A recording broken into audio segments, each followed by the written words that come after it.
In today's video, I'm going to teach you how to record video in Miro. While Miro is fantastic for brainstorming, workshops, and visual collaboration, it doesn't include built-in video recording. The simple solution is to use an external tool for recording. Think of this as letting a dedicated screen recorder capture everything you do and say while you're working in Miro. Popular options include Loom for quick, shareable clips, Zoom if you already use it for meetings and want its recording features, or OBS Studio if you want more control over video quality and layout. Choose the one you're most comfortable with and open it alongside your Miro board. Using an external tool for recording means you'll point that tool at your screen or window where Miro is open, pick the microphone you want to use, and decide whether you want your webcam included as a small picture-in-picture. Most tools make this selection easy. You'll typically see options to capture your entire screen or just the Miro window. Select your audio source and toggle the camera on or off.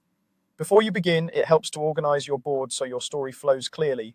Arrange frames or sections in the order you plan to present, and zoom to a comfortable starting view. Now start recording. Once you hit record in your chosen tool, move into Miro and walk through your content as if you're explaining it to someone next to you. Speak clearly, guide viewers with your cursor, and use zooming to highlight details without moving too fast. If your tool supports it, you can pause and resume to collect your thoughts, which helps keep the final video concise.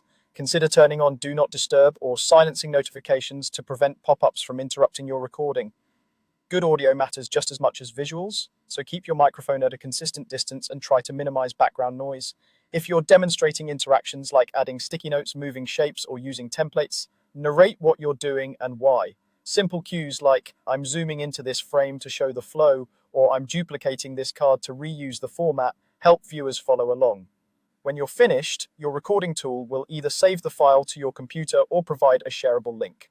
Tools like Loom make sharing instant, Zoom can save locally or to the cloud, and OBS gives you a high-quality local file to edit later if you like. That's it. Use an external tool for recording, then start recording and present your Miro board with confidence.